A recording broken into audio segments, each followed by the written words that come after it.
terms of our session today, I just wanted to open it up to you and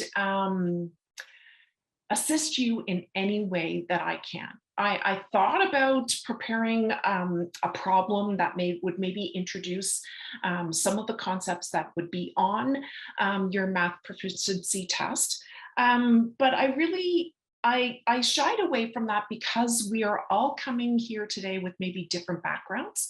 And I don't want to present you with a problem and you're like, oh, I don't know how to do that. And I don't want to increase any anxiety that you may have towards this test. I want to relieve that anxiety, right? So I really am just going to open it up and look at anything that you would like me to look at. I've prepared a few resources, and actually, if you've gone to a session before, has anyone gone to a session before? I really would like you to be able to interact with myself and with your fellow teachers here today. So please, yeah. So far we have 3 who are saying yes, they've been attending the various sessions. That's awesome. That is fantastic. That's fantastic.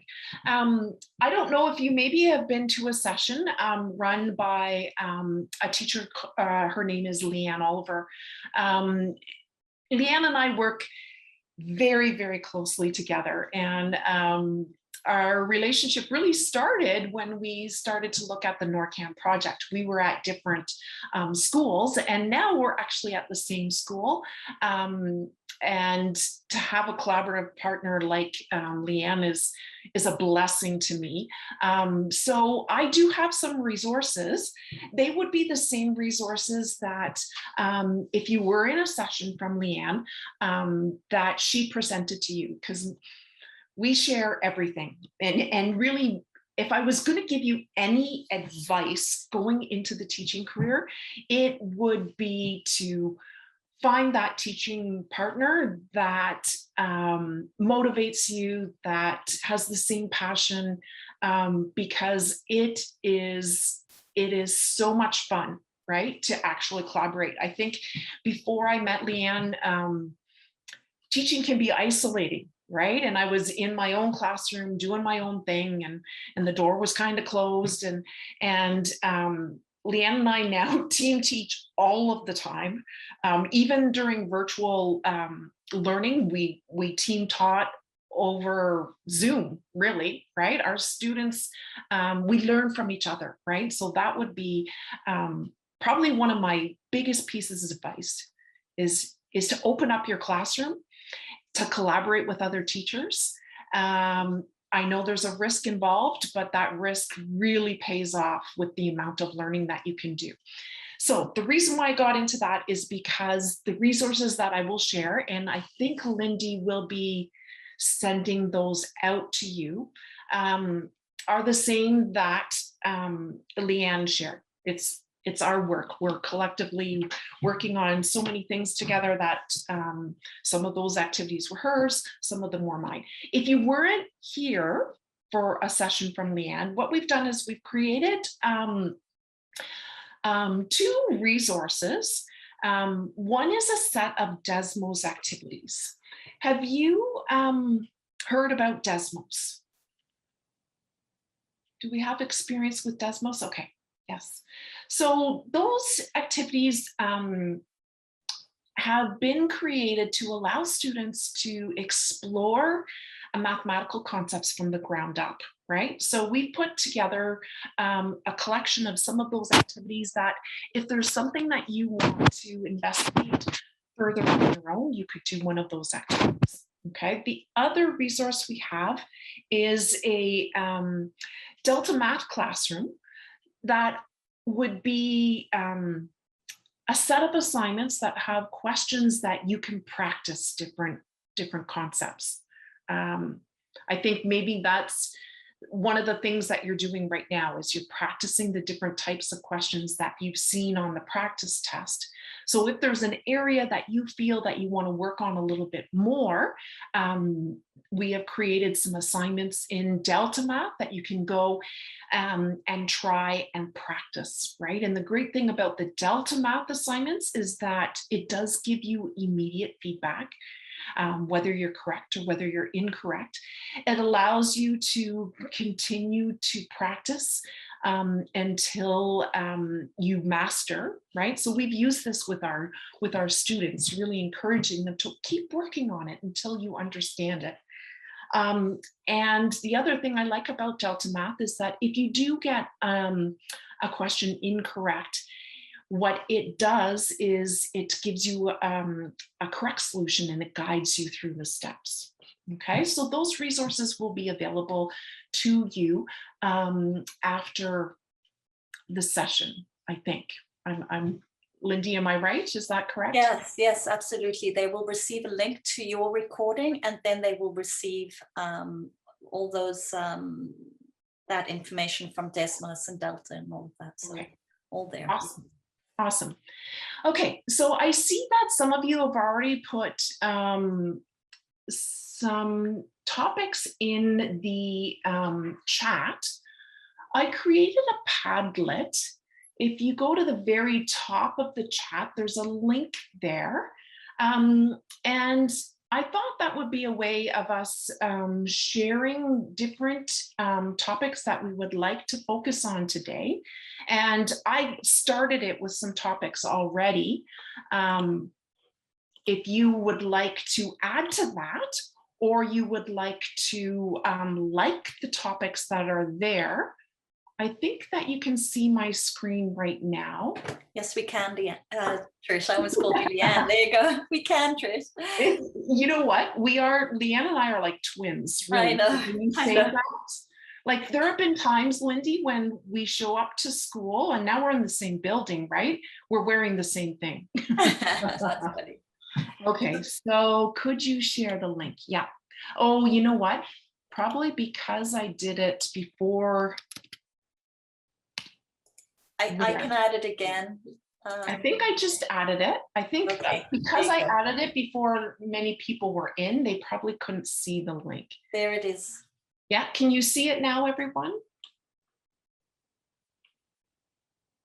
And Trish, if they want to add something that's not there, they just click on that pink plus sign. Right, so if I'm sharing my screen right now, you'll see this pink plus sign right here in the corner. You can add anything that's not already there. And if there is something there, or one of our participants also wants that, okay, you can like whichever topics. And then I know how many, like what is the main focus here by the number of likes. So I'll just let you add to that right now.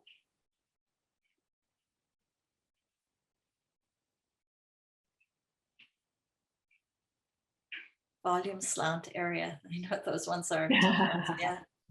It's interesting to me, Trish, because it's really the stuff that is covered in the grade 9 that becomes those are the hardest pieces, aren't they? Yeah, they are. Composite figures, no kidding. Right. Ratios and proportions. I'm with all of you, believe me. Linear relations, sign me up. And some of it is just you've forgotten over time. Exactly. Yeah, exactly. Right. If you don't use it, right, then we just forget things. But I'm sure once we review a little bit. So a lot of people would like to look at ratios and proportions. I also see linear relations and our 3D measurement kind of problems, also 2D with the composite. I'm wondering about this slant. Would that mean finding the slant height of a 3D object?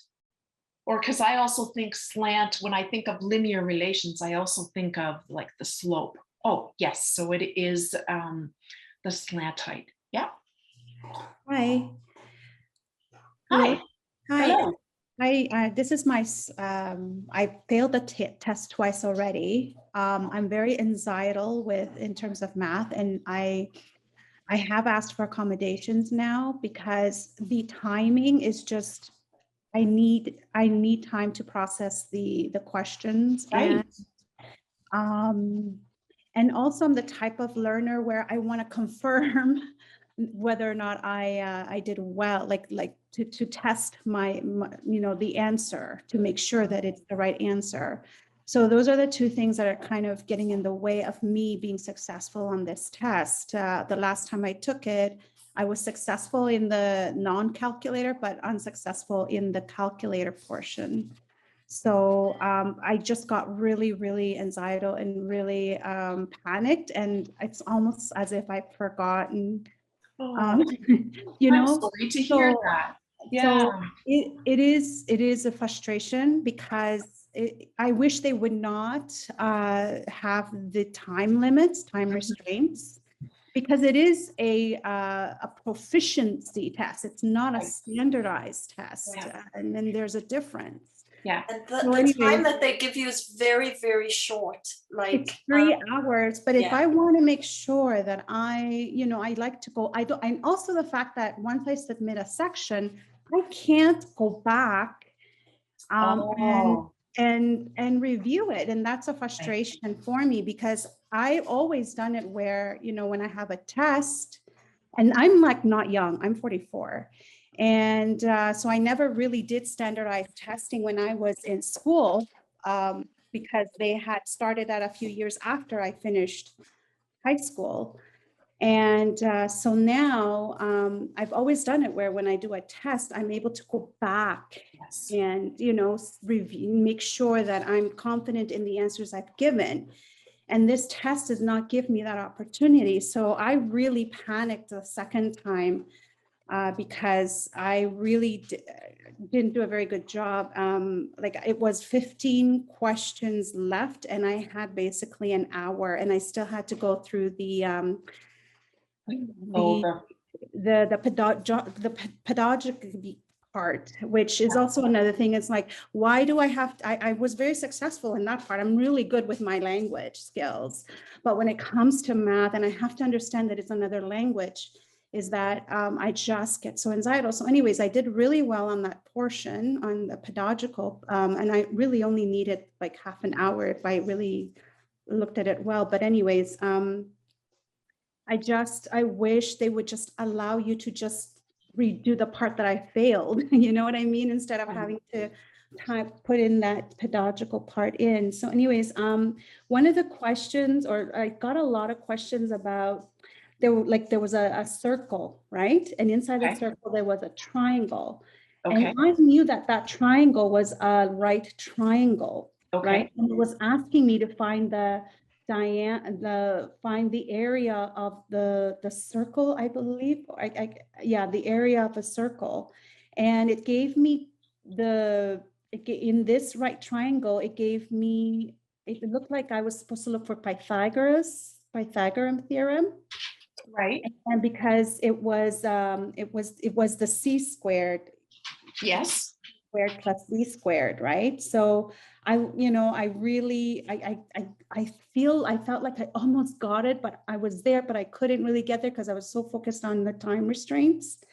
But anyways, I figured it was a circle, and inside that circle, there was a triangle, and it was 6 meters for two of the sides, the shorter sides, I guess. And then I had to find the Pythagoras. I had to find the diameter of the third side, which was touching the circle. That was the diameter. Obviously, that was the diameter. But yeah, it was asking me to find. I think it was area, or I can't remember. But it was one of those, where I had to find. Trish, can I just say, while you're trying to draw that? Yeah. In the test, there's lots of pieces of advice that you can follow to help in the timing. One of the things that some teachers have said is that you're correct, you can't go back outside of a section, but within the section, tackle first the ones that are the quickest ones to do, and that you can sometimes even answer by elimination. You know what I mean? Sometimes you don't even have to do the math, because the answers, you can eliminate at least 2 of the 4 multiple choice. You go through the ones that are the simplest ones for you as quickly as possible. A question like this, the reason why it's so hard is that it's actually requiring you to do multiple steps, because in order for you to find the area of the circle, you first have to apply what you know about Pythagorean theorem. So it's really like it's asking you to do multiple things. And I noticed also those composite figure questions are the same, because you basically have to do a number of steps and different parts of what you know. So I would say that your best bet is, you know, rush through the ones that are easiest for you and then come back to the ones that are hardest, because again, each question has the same value. So this very hard question has the same value as one of the easier questions. Right. So if you lose all your time getting stuck in this one, then you run out of time to do the others. So that's just one piece of advice that may help as you do the test itself. Yes, thank you so much. I realized after that, that's what I should have been doing, is just going. Very hard. It's, you know, and when you have exam anxiety, believe me, you're talking to somebody who knows. It's very difficult to keep your head clear, because you're trying to get through it and your anxiety keeps acting up. I do hope that they will accommodate you for that, because if anybody, you know, when you have exam anxiety, it does slow you down. So hopefully you can get that accommodated for. Now I'll let Trish answer the question, but I just wanted to give you that advice, that I know that each of the questions is worth the same amount of points. And so, you know, dealing first, Sonia, with the ones that are the easiest for you, and then that gives you a little extra time to deal with the ones that are harder. Yes, thank you very much. And thank you for sharing your story, because all of us can relate to that, right? Math anxiety is real.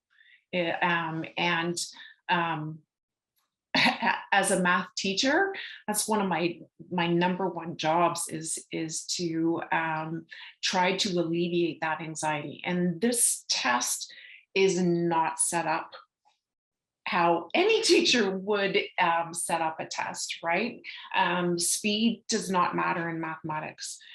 We try and teach that to students all of the time, okay? We want you to think through a question and show all your work, and it's the process, it's not the answer at the end. Unfortunately, this test is not following the best practices for assessment and evaluation. But at this point in time, I guess we have to get through it, right? I drew a diagram there of what I think that you were describing. How does that look? Yes, it's quite accurate, yes. Okay. So I love your thinking in terms of you would need to find the length of the diameter in order to find the area of the circle, right? So like Lindy was saying, this is a multi-step problem where we have different pieces that have to be put together in order to find that solution, right? The diameter of the circle. So just let me know if any of the terminology that I use you would need review for, right? So if I say diameter and you're not sure, then just please put it in the chat, or unmute yourself and ask me, okay? I don't want you to be confused about any of the terminology that I use. Right? So the diameter in this case turns out to be the hypotenuse of the triangle. And I don't want you to get over concerned about the terminology, but I also want you to recognize it if it does show up on the test, right? So the hypotenuse of a right angle triangle is the longest side, right? And that longest side is always right across from the right angle in that triangle. And the Pythagorean theorem, which probably everyone can remember, oh yeah, we did something called the Pythagorean theorem, and you probably even remember a formula for that. But what does it actually mean, right? So I think the formula that most people remember from when they were in school is that C squared equals A squared plus B squared, right? I just want to let you know right now with our grade 9 students, I have actually gotten away from teaching that formula because there are so many areas where the students can go wrong with that. And we teach them where the formula comes from. And the formula comes from the fact that if you drew a square on each of the sides of the right angle triangle. So actually I should show you that these are squares. There we go. That the area of the two smaller squares, right? So here, can you guys see my cursor? Yeah, the green square and the red square are the two smaller squares, right? The area of those two added together gives the area of the large square. Right? That's really what the Pythagorean theorem means. And I know if you're fine with using C squared equals A squared plus B squared, I do not want to mess you up by having you learn a new way. I hear so many parents say, oh, this is new math. It really isn't new math, but it's trying to show the students a way of making sense of a formula. Right? A formula by itself doesn't really mean anything, right? The fact of the matter is here that the area of the largest square equals the area of the other two squares. And then students are like, well, I can find the area of a square, right? So I can find, in this case over here, if this side was 6, sorry, I'm not drawing very good squares. That looks more like a rectangle, doesn't it? This one down here. I'm also sometimes a little bit of a, there. That looks a little bit better, maybe. But the area of a square, and I don't want you to worry about formulas, although I think you have a formula sheet. Yes, they get a formula sheet, yeah. Okay. I don't even know, on the EQAO test, the area for a square isn't there. It's only the area of a rectangle, which is length times width. A square is a rectangle, right? So even if you don't see the formula for area of a square, okay, if it's a rectangle, then the length is 6 and the width is 6. And so the area of that square is 36. And since it is, these two sides are equal, which I think you said, right? This area would also be 36. And I haven't put units in there, but I guess it's a multiple choice test, am I correct? So that you wouldn't have to worry about units and things like that, right? Right. So the two smaller squares here have an area of 36, okay? And the two smaller squares add up to the area of the square that's on the hypotenuse, right? So the area of the large square here has to be 72. And if I know the area is 72 and the two sides of that square are the same, then I find the side length. Are you okay if I call it D for diameter? You can call it whatever you want. The diameter would be the square root of 72, right? I did not bring a calculator, it's in the office, so I guess I'll have to use my phone. Square root of 72. I wonder if I can text my husband to say, can you bring my calculator? Does the calculator online allow you to do square root? In the test. Sonia? Yes, there is a square root root. function. Yeah, but you have, it's a very basic calculator. It's not a scientific one. So you do have to know what to punch in first to get the square root. But yes, there is. So the square root of 72 is about 8.5 0.485. If you've tried that on the online calculator, is the practice test, does it give you an online calculator? Yes, it does. Oh, it does. Yeah, they have one section without a calculator and one section where they have to use the online calculator. Yeah. So I would strongly suggest then you play around with the online calculator and make sure you, like, I'm not sure who it was, I'm sorry, who was speaking. Sonia. What order to put the put the operations in, right? This, if I rounded it to the nearest tenth, would be 8.5. I haven't put any here units, so I'm just going to call it units. Is everyone okay with how I found the length of the diameter? How did, or why did you do the square root? I think I maybe missed something there. Yep. Okay. So the area of this square up here is 72, right? So I'm just going to draw that down here also. I know the area of this is 72. And I need to find the side length, right? So the side length times the side length, whatever it is, gives 72, right? Or if you use the Pythagorean theorem, the side squared is equal to 72, right?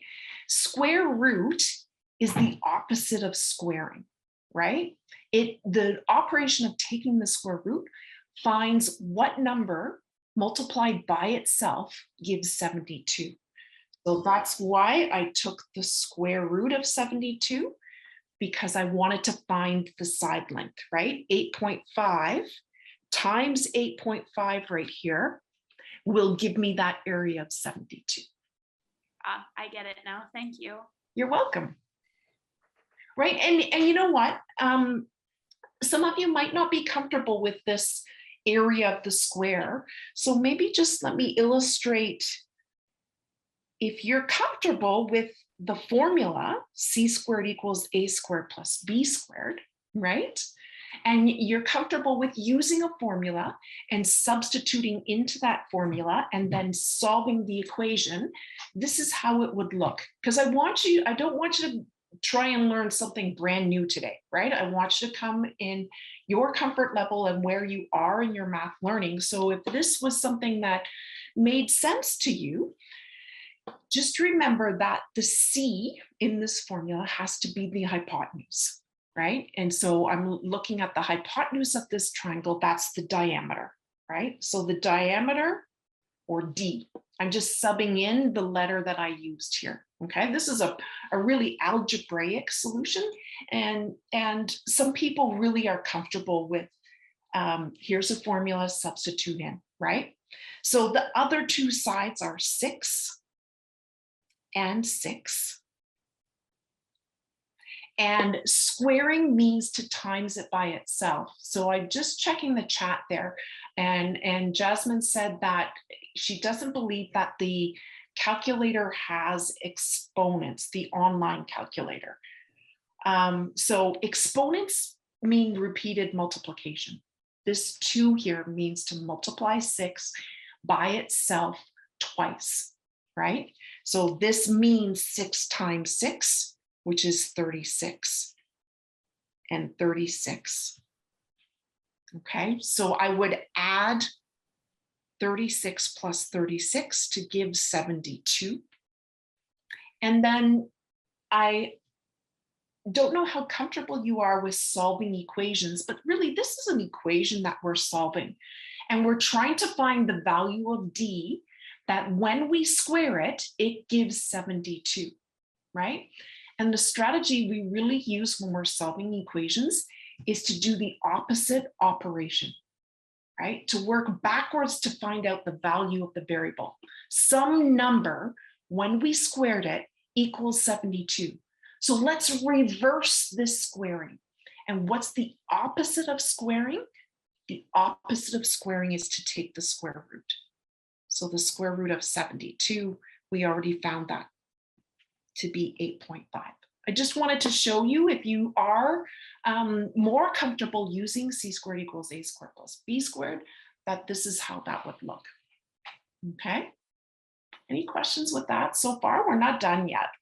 That's the thing with this. So I can really understand the anxiety that comes when you've got a question like this, and there's many parts that you have to think about. Are we okay so far though? Okay, thank you for the feedback. Now, the question was find the area of the circle, right? The area of a circle. So you're going to have a formula sheet with you, or I don't know how they provide it. I guess it's online there. It's on the right-hand side, just like the calculator is. You can see it as a little icon to bring up the formula sheet. Okay. So the formula for the area of a circle is pi r squared. Okay. Sometimes, even though you have the formula, you have to know how to use it properly, right? So what does this formula mean? It means pi has to be multiplied by the radius squared, right? So we're going to get a little bit of BEDMAS in here also. We just found the diameter of the circle, right? We know that all the way across, let me just scroll back up here, all the way across from where my cursor is here to here is 8.5 units. Does anyone know the relationship between the diameter of a circle and the radius of the circle? Yes, thank you, Jasmine. Jasmine has there that the radius is equal to the diameter divided by 2, right? So we are going to use that, okay, to take this diameter right there and divide it by 2 to get the radius, right? So that would be 4.25. Everyone okay with that? Now I'm going to substitute that radius into the question right here, pi r squared, right? So I should have done a little bit more research, but I'm not sure if they are teaching you to use 3.14 for pi, or if there's a pi button on that online calculator. And someone that's taken the test before, on the online calculator, is there a pi button? I don't think so, Trish. Okay. It's a very simple calculator. Okay. Okay, then you will have to use 3.14 for pi, even though you guys know that pi is not 3.14, right? It is a really special, cool number that represents the relationship between the diameter and the circumference of a circle, really, right? And it's 3.1415. There's a whole bunch of digits that go on after that. In grade 9, I know prior to grade 9, many teachers allow students to use 3.14. After grade 9, we want them to use more exact value. Yeah, right? She's saying the calculator has a pi button. Yay! Oh, yay! Perfect. Okay, then if it does, I'm going to erase that 3.14, and I'm just going to put pi. Okay. Because pi isn't just 3.14, it's many digits after that. And I'm going to substitute my radius into that, okay? And just remember what this formula means. It means pi times the radius squared, okay? Have we all heard of BEDMAS? I think that's one thing that many people do remember from their work with mathematics. It is the order of operations that is standard for working in any arithmetic operations, right? So B stands for brackets, exponents, then division and multiplication. Even though the D is before the M, division and multiplication are done in order from left to right, and then addition and subtraction also in order from left to right, okay? You don't have to add before you subtract, right? You don't have to divide before you multiply. why I'm mentioning that right now, I just lost my train of thought, is that there are exponents here. So we need to square that 4.25 first. Remember that squaring means times it by itself. So I'm actually taking my calculator right now and doing 4.25 times 4.25. Okay, and I'm finding that answer first. There we go. That part, I'm going to find the answer to that first. And I believe that to be 18.0625. Okay. Now, if the calculator online has a pi button, what you're going to do, and maybe I should have maybe opened up the proficiency test and we could have tried it together and I could have shared my screen. If we want to, we can do that later. I would press the pi button and then I would multiply, okay, and press the multiply button, and then I would enter 8.0625, and then I'd press equals, right? Calculators are great, but you actually have to know what buttons to press and what order to press them in. So I'm going to say that one more time. I press the pi button, and then I'd press the multiply button, and then I'd enter in 18.0625, and you would get an answer there. It's going to be approximately 56.7, and those are units squared. Questions with that?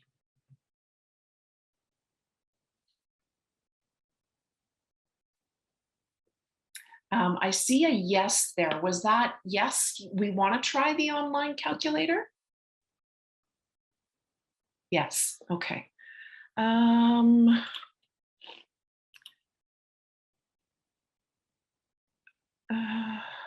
just getting the test up for you. Just give me a second and I'll put the link in. But if somebody gets there before me for the practice test. I think oh, you're there. Well done. You're quicker than me. Oh, Trish, you're way better than me. By the way, could I just say this last question, I would have got it wrong. And I think that I'm really good at math. But now do you see, Lindy, right? Are we okay with it now? Yeah? Yes. Okay. I did this once. Okay, is this where the calculator is? You guys are going to have to help me out here. I just went through. You don't have the calculator right now because you're in the first section. You need to get into the second section in order to get to the section with the calculator. So, okay, yeah, so get into the next section. Let's go to the next section. Okay, here you go. And you see on the right-hand side there, you have the little calculator. Ah, there it is. And the book-looking thing is where the formula sheets are. Okay. Oh, okay. Then thank you for sharing that, because this looks like the EQAO formula. So that's good, because now I know what formulas you would be given. And do you see there, just like for grade 9 EQAO, the formula for the square is not given, right? Just the rectangle. Okay, so formula sheet, awesome, and calculator. So let's try this out. Oh, there is a pi button, awesome. Okay, so let's just figure out, Lindy, could you watch the chat too? Sure. In case I missed something. Okay, so let's try out the square root of 72, right? Because depending on your calculator, some calculators you have to enter in the number and then press the square root, and that is the case here, okay?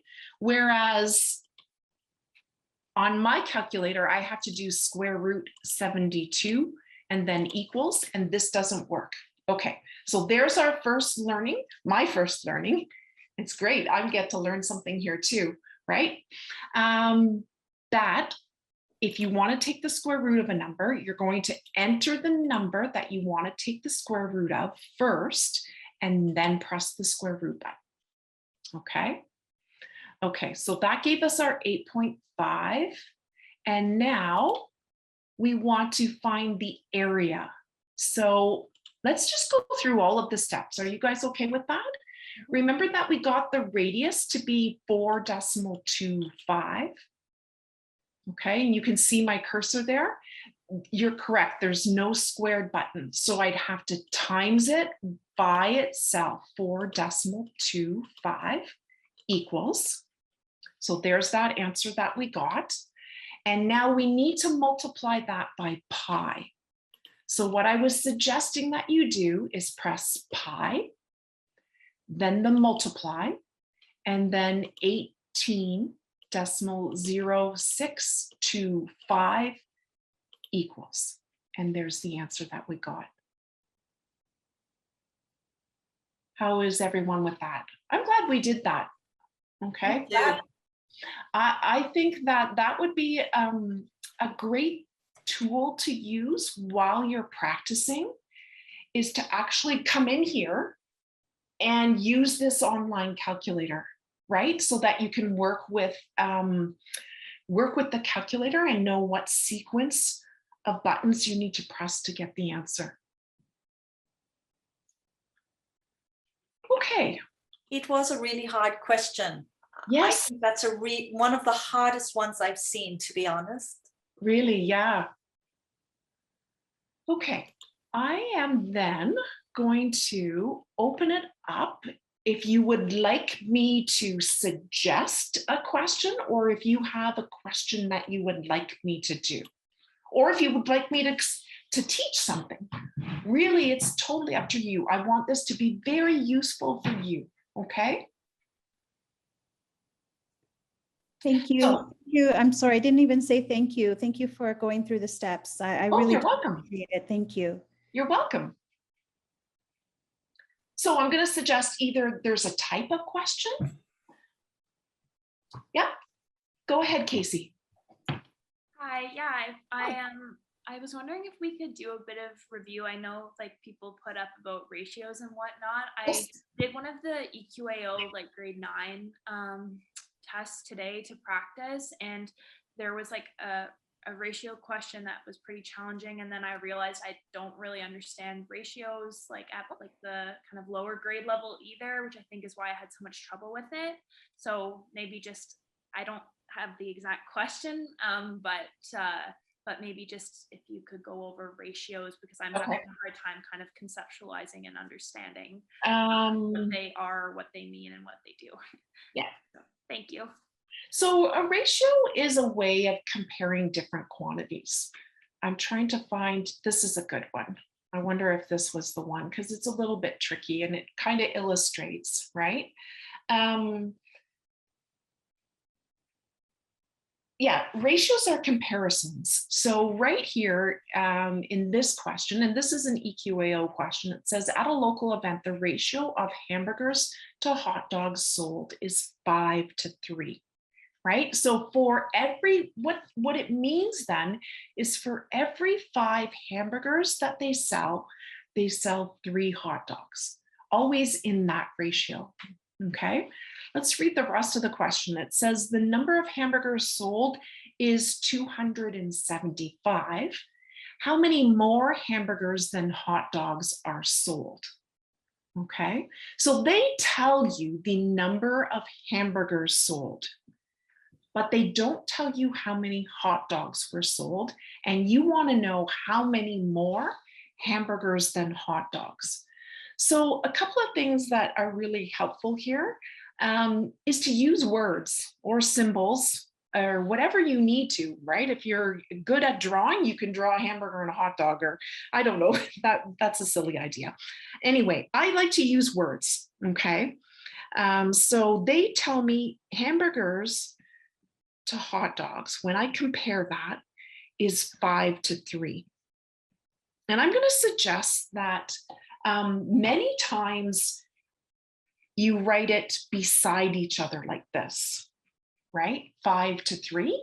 I found that students have more success with this when they actually write it underneath, because then you can see that this 5 represents how many hamburgers and this 3 represents how many hot dogs. right? So just a little thing there, because really that's what we're doing. We're comparing, right? So I've gotten away from writing it on the side. I'm going to erase that over there. And I'm going to look at, they tell me the number of hamburgers sold is 275. So right under here, okay, I am going to say that there are 275 hamburgers sold. If that's the case, and they're sold in the ratio of 5 to 3, then I'm going to say X is the number of hot dogs sold. And what we've just set up there is called a proportion. Two ratios that are equivalent to each other. And maybe you're not really sure how ratios work, but ratios are the same as fractions too, right? There's many different ways that this can be written, and I don't know, it could come across on that test in any form, right? I've written it this way. It could have also been written this way. 5 to 3 is equal to 275 to X, okay? Or it could be written like this. 5 to 3 is equal to 275 to X, right? So you may have seen any of those 3 different forms. The thing with equivalent ratios is that they can be obtained by either multiplying or dividing the terms of one ratio, okay, by the same number to get something that's equivalent. And I think I just said a whole bunch of words there that maybe I would need to explain, right? So let me explain that further. 5 to 3 is a ratio. If I take both of those terms in that ratio and I times them by the same number, for instance, 2, I get another ratio that is equivalent. Okay, 5 to 3 is equivalent to 10 to 6, right? And really what we're doing here then is we're trying to figure out, what do I need to multiply 5 by to get 275, because then I would have to multiply 3 by that same number to get the number of hot dogs, right?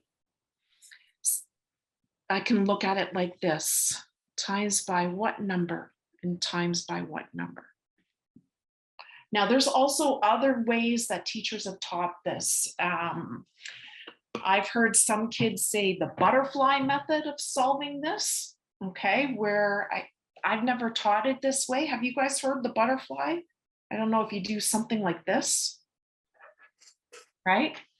It's also called cross multiplying, but we forget how those things work. That's why we're kind of getting away from that in our teaching of mathematics, and we're looking at what a ratio is. Okay, it's a comparison, and equivalent ratios happen, okay, when we multiply or divide both the terms by the same number. So 10 to 6 is equivalent to 5 to 3.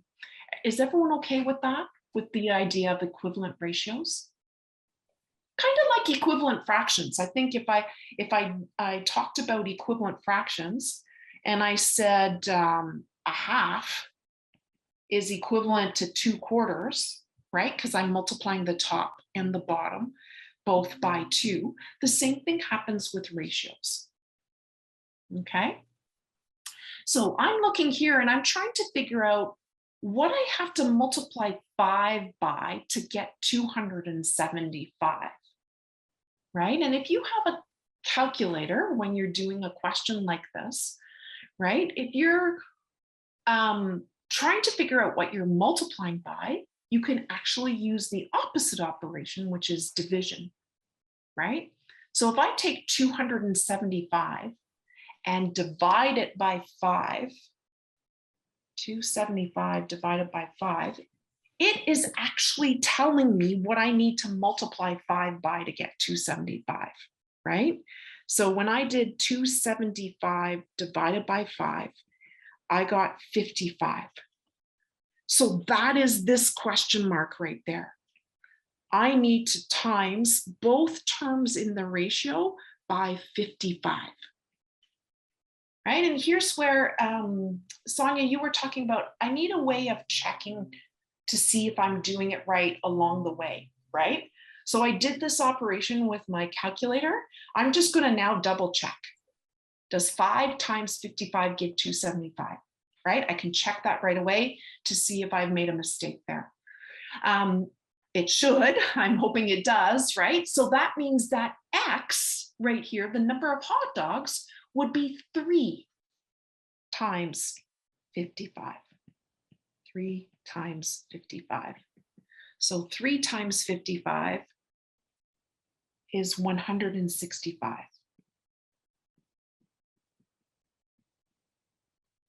Okay, I want you to be really careful with the wording of the questions, because this was an actual EQAO question, and they would have given a possible answer to this question of 165, okay? 165 isn't actually the correct answer.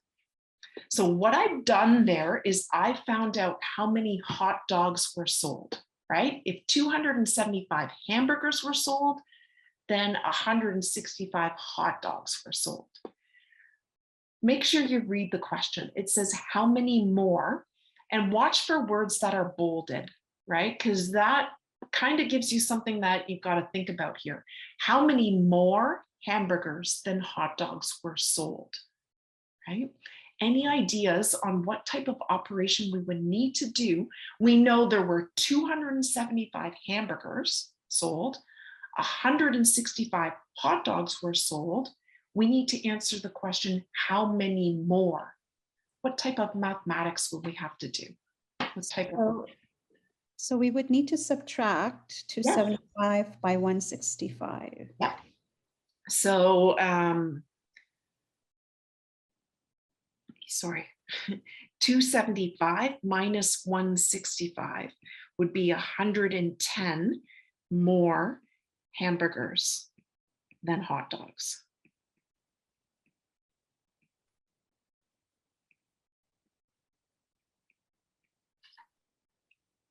How do we feel about that? Now, I know the original question was how ratios and proportions work, and I just did an example, but I don't know if I clarified how they work enough for you. Yeah, that helps a lot, even just to see the way that you wrote it out. Sometimes when I see these, I like don't know like what to do.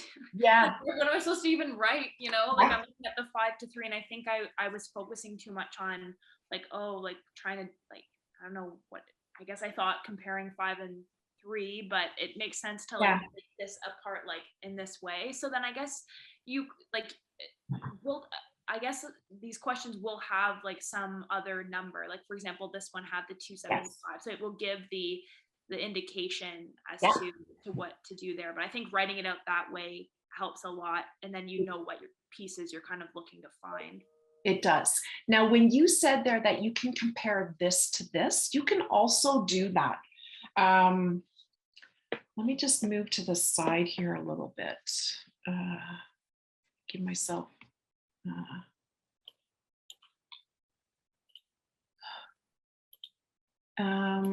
like if you're just solving a ratio, you can also look at something like this. 5 to 15 equals 7 to X. Sorry, now you can see that. I got a new laptop because from the board that I work with for, which is the Durham Catholic District School Board, and I'm just, some of these are just how to navigate this OneNote was confusing me. Anyways, I like how you said, I thought I could compare this way, because you can, right? If you look at a setup, so I'm really glad, thank you for mentioning that. If I set this one up the same way that I did the previous one, so that's what I'm writing underneath that squiggly line there, 7 to X, it really doesn't work as well. Because if I ask myself the question, 5 times what number gives 7?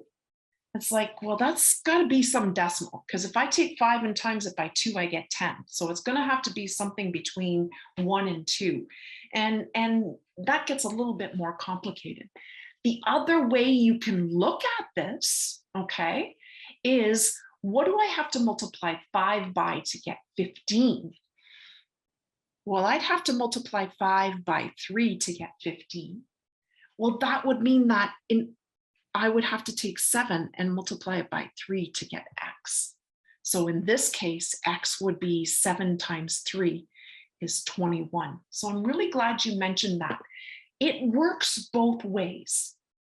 So can I go back to this hamburger hot dog one?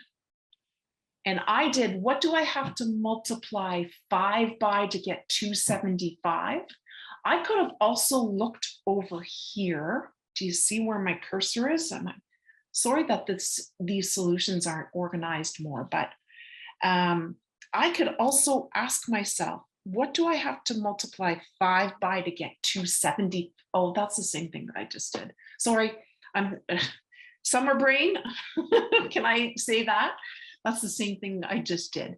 If there was a relationship here between 5 and 3, like what do I have to multiply 5 by to get 3? That was obvious. You could do the same thing here. I apologize. I hope I didn't confuse you more. But I think you've made it really clear, Trish, that ratios are really about two things that have a relationship. Yes. And what the questions will always say to you is that if you know that these two things have this relationship, for example, 5 to 3, what would be that same relationship when you have two other numbers? What did you do to the one to get the new number that you would then do to the other to get the equivalent new number? Perfect. Yeah, thanks, Lindy. I'm thinking of one that I saw on the practice, and I don't know, every time you do the practice, is it the same set of questions? Yes, unfortunately for us, the practice test, there's only one practice test and they only have one set of questions. And on the actual tests themselves, as you know from the example, the very hard example that Sonia gave us, some of the questions on the actual tests can be very different and much harder. Yeah. So this is on the practice test. So this is a good one to practice. Yeah, now that I've just done the hamburgers, hot dogs one, I would go back if I were you and try this one. I just was thinking of another one that was a little bit different. Can you bear with me where I try and find this question? If I can find it.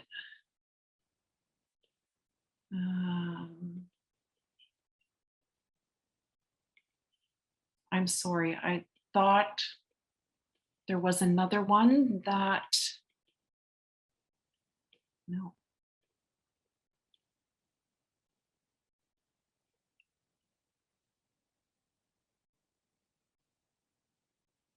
The sandwiches, that's ratio 1 Yeah, to 2.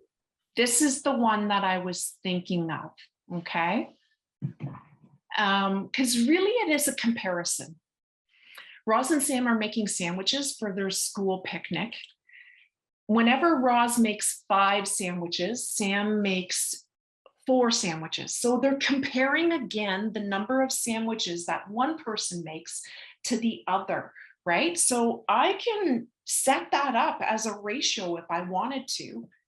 I'm just trying to find it on my iPad so you can see what I'm writing. There it is, right? I could say that the ratio of Roz to Sam is 5 to 4. And why I'm showing you this one is because it says together they make 72 sandwiches, okay? I can't put 72 under how many Roz makes, and I can't put 72 under Sam. So it's different than the last one that I did with you there, right? 5 to 4, I can't compare that to 72 because 72 is the total, right? But remember, the number of sandwiches that Roz and Sam make have to be in that ratio, right? 5 to 4. So one strategy that we could use here is say that the number of sandwiches that Roz and Sam make are the same as 5x to 4x, right?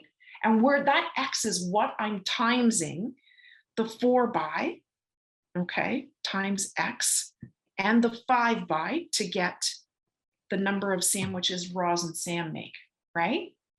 We know together they have to make 72.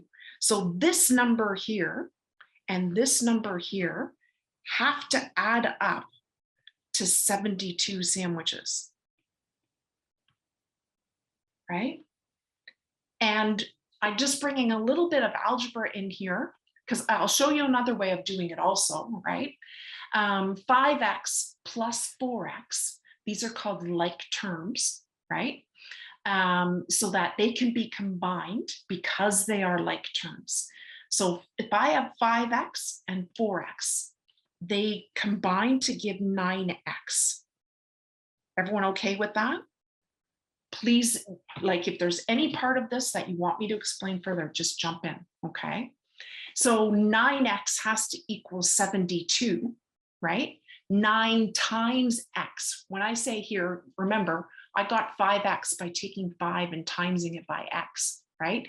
9x equals 72, 9 times x, right? So to figure out what x is, I'm going to do the opposite operation, which is to divide by 9. I'm going to write my division like this, because I think lots of people are familiar with that type of way of writing it. And then I get that x is equal to 8, right? Am I right there? X is equal to 8, right? So what does that mean? That doesn't mean that Sam made 8 sandwiches. And again, do you see here that they're going to put that answer in there? They do that with EQAO all of the time, okay? That you've solved something and you get 8, right? It just means that the number that I was multiplying by was 8, right? So Roz made 5x sandwiches, right? So if x is 8, 5 times 8 is 40 sandwiches. Spelling, Trisha. There we go. 40 sandwiches. And Sam, he made 4x. So 4 times 8 is 32 sandwiches. That's a really algebraic way. I'm showing you that because probably that's the first way I learn, okay? I've been doing a lot of learning of how to represent things visually, right? So visually, right, you could look at like a bar model of this. And this is something I'm still learning about, okay? But there's lots of research being done in mathematics right now, is that when we teach students mathematics, we need to start with the concrete and then move to a diagrammatic, so a diagram of it, right? Draw something out, and then move to the abstract. So concrete, diagrammatic, then abstract, right? Or the algebra to that, right? So I would say that if they made 9 sandwiches, right? Roz would have 5 parts. 1, 2, 3, 4, 5, right? And I'm just gonna maybe do that. And then Sam would have made 4 parts, and all of these are equal in size, right? So I might have to just imagine that that last one there is the same size, right? And then really what you're finding out by this mathematics that we've done is if all of this is 72, right? What does each one of these have to be, right? And there are 9 sections there. So each one of them has to be 8, right? I don't know if that helps anyone or if it right? We try to introduce to students a visual way of looking at it. And that's probably how I would have started with students and then moved to a more algebraic way. That helps a lot, especially with like I did this question and I didn't use ratio. Well, I guess I was, but I wrote it like a table. I did like to get eventually to 72, but then I found I was kind of making mistakes because I don't know, it just kind of got messy and confusing. But doing it this way is just a lot more, I don't know. It's nice to see another way to do it, and it seems like there's kind of less room for error with that method, perhaps. So that's starting to kind of click in my head. So awesome. But you definitely could have done that, right? Like, and this brings into our discussion, linear relationships, right? Where we use like a table of values to organize our information. So Roz makes 5, Sam makes 4, right? We could go and say 10. If Roz made 10, Sam would make 8, right? And I guess, was that your strategy? And then seeing what they total up to until you get to 72. Yeah, so that would work. Yeah. Awesome. That was fun. No? I thought it was fun. What we try and remind people taking math proficiency tests is that there are always different ways of doing it, and finding the way that is fastest and most accurate for you is the best way to go, because there's so many ways you could approach it. I personally, Trish, would have looked at 5 and 4 in each time period. Every time Roz makes 5, Sam makes 4. So I know that that's 9 in each of those tiers, if you'd like, that we go through. And I would see that 9, I know the relationship between 9 and 72. So I know that that's 72 divided by 8 would have been 9, or 9 times 8 equals 72. So I would know that I have to times it by 8 in order to get to the amount that Roz made and the amount that Sam made. Yeah. Whichever is quickest, right? Exactly. And that's why I love teaching mathematics, because there's so many ways to approach a problem. And I love learning something new. Even I'll have to admit, I've been teaching a very long time. I think I'm going into my 29th year of teaching, right? So I've been teaching a long time, but there's still so much to learn. And I love to see different ways people think about things. So that's fantastic. Thanks for sharing, Lindy and Casey, I think. Yeah. So we have just over 15 minutes left. Where do we want to go next? Yeah.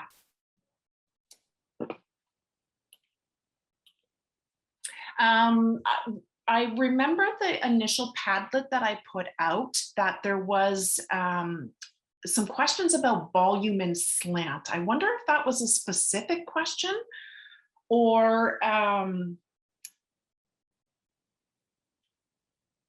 if I'm thinking of something. Give me 1 second. No, just in general practice. Okay.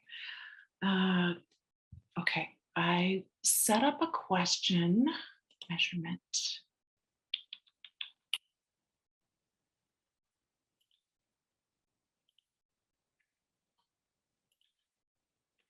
I just tried to have some examples ready for you guys, but this kind of is an interesting question about slant. It's not about,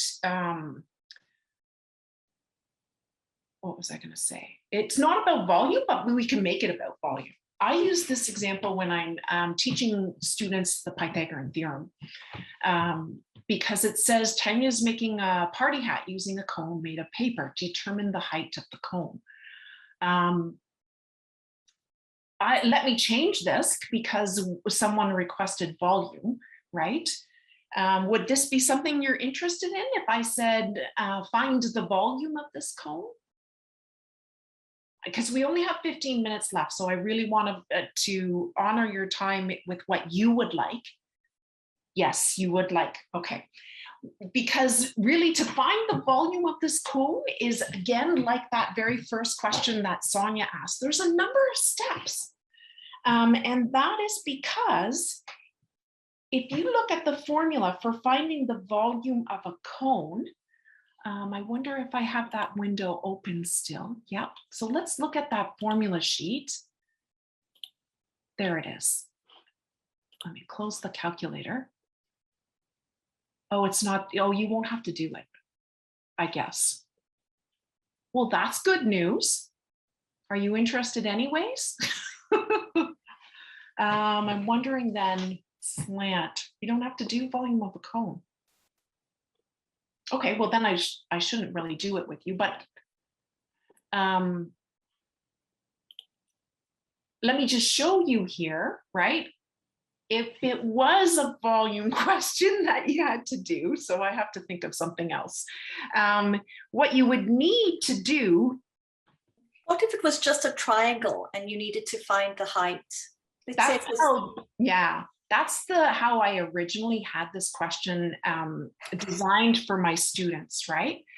And I'll relate it to volume after. If you had to find the height of the cone, okay, I've drawn it in there with that line, okay? This becomes a Pythagorean theorem question because I'll show you a triangle that goes across the bottom there from the outer edge of the party hat up to the top and then along the slant right there. So I don't know if that's what you were talking about with slant. That's why it made me think of this one, right? And you want to find this, which is the height. Okay. Do we see how it's going to be a Pythagorean theorem question? And if you need to, I'm just trying to show you different strategies, is take that triangle out of the hat and look at the information that's given. So this was 13. I need to find that height right there and be really careful with something like this. That 10, and I hope that when they make the questions on the proficiency test that they are really specific. That 10 was the whole distance across the bottom of the hat, right? So this becomes 5 centimeters right there.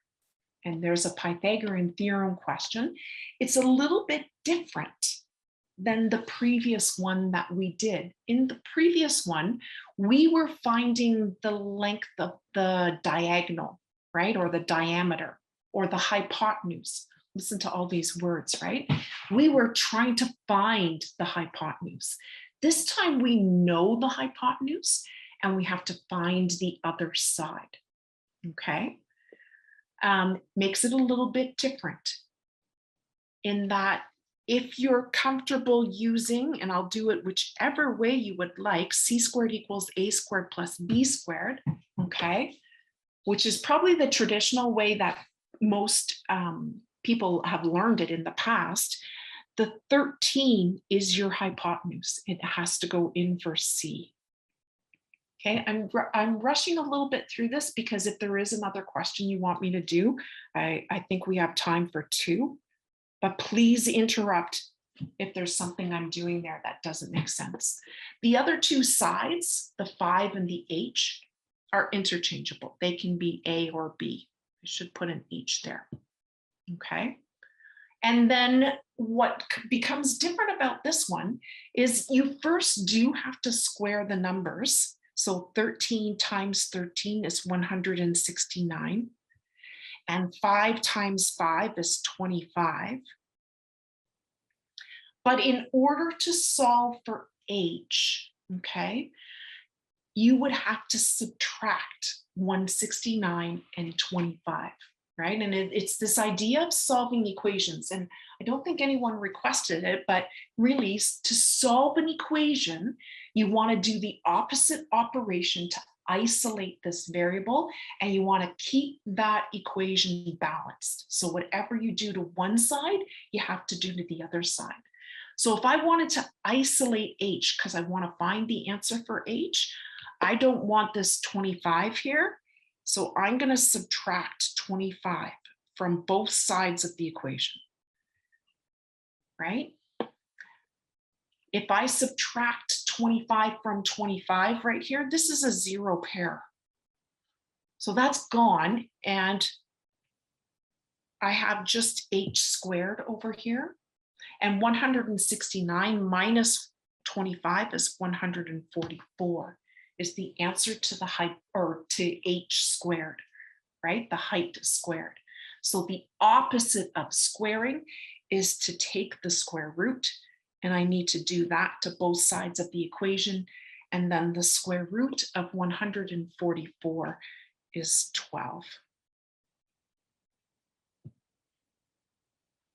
I just wanted to show you a little bit more solving equations.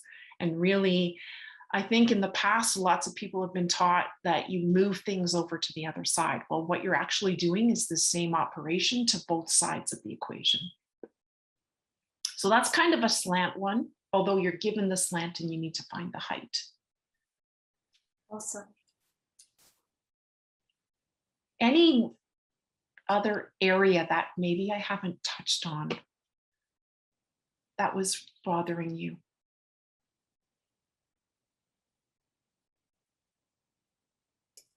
Be brave, folks. We've got 8 minutes. Wow. Shout out something that you want Trish to do. I'm going to go back to the practice test. And if you remember one that was really bothering you, if you remember just basically what it was about, I'll scroll.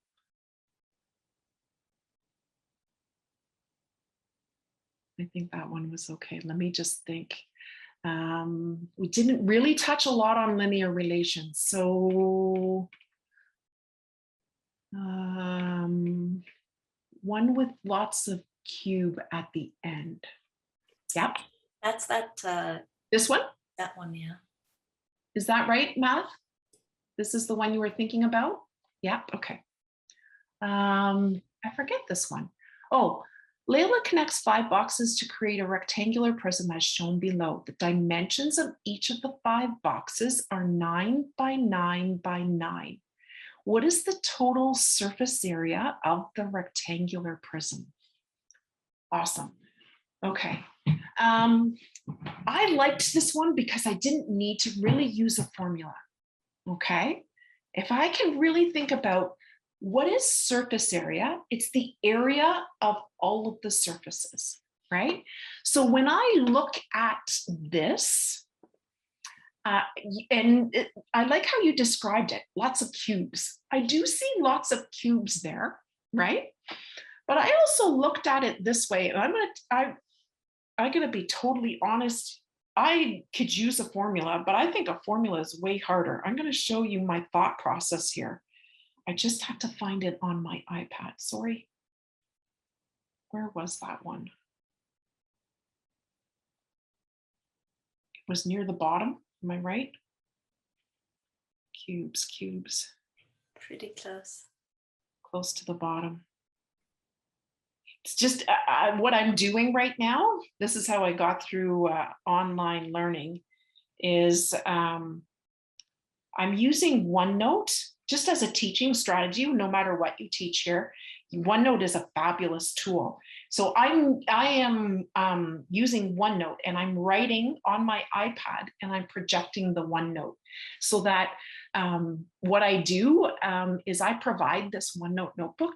You can set up class notebooks for your students, and they have they have everything that I write, right? So here's how I looked at this, because I have 5 minutes. I looked at it like this, okay? I looked at the surface that was facing me here, and I saw 1, 2, 3, 4, 5 squares. Do you see that? I saw 5 squares.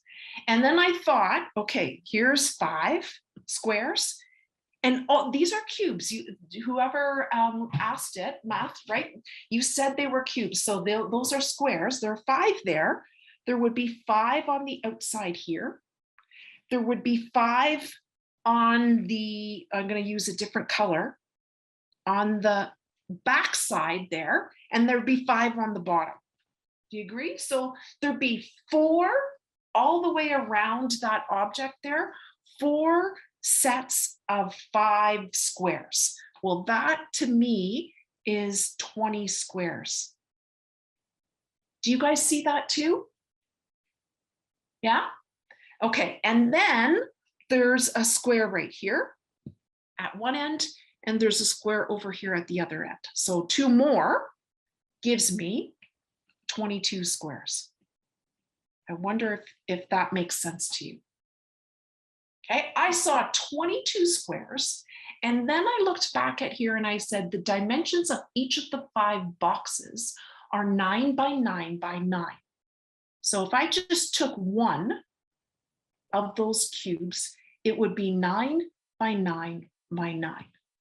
So that the squares itself that I just colored in there in blue, that square there would have an area of 9 times 9, or 81 centimeters squared. You guys following? And I looked at this and I said there were 22 of them. So then I got the total surface area. I'm just going to write SA for surface area by doing 22 squares by each one is 81, and that gave me my answer. What do you think about that? We don't always have to use a formula, right? Yeah, that is really the fastest way to do this question. You took a really hard question that if you used the formula, it would have taken much longer. Yeah, yeah. Right? Yeah. So I know, actually I shouldn't, someone said that became a lot easier. It looks easy after the fact, but I know that when you're in that situation, the first thing you're going to think of is, oh my gosh, surface area. What's the formula for surface area? And that's where Sonia was talking about it. Your anxiety kicks in and you're like, oh my God, I don't know how to do this, right? Math is visual too. So if you can look at it and figure something out, right? There are often really unique and fun ways of doing those questions. Okay. Does that sound like it works? I'm going to actually thank Trish so much for being amazing, Trish, and for giving of your time and for being with us here today.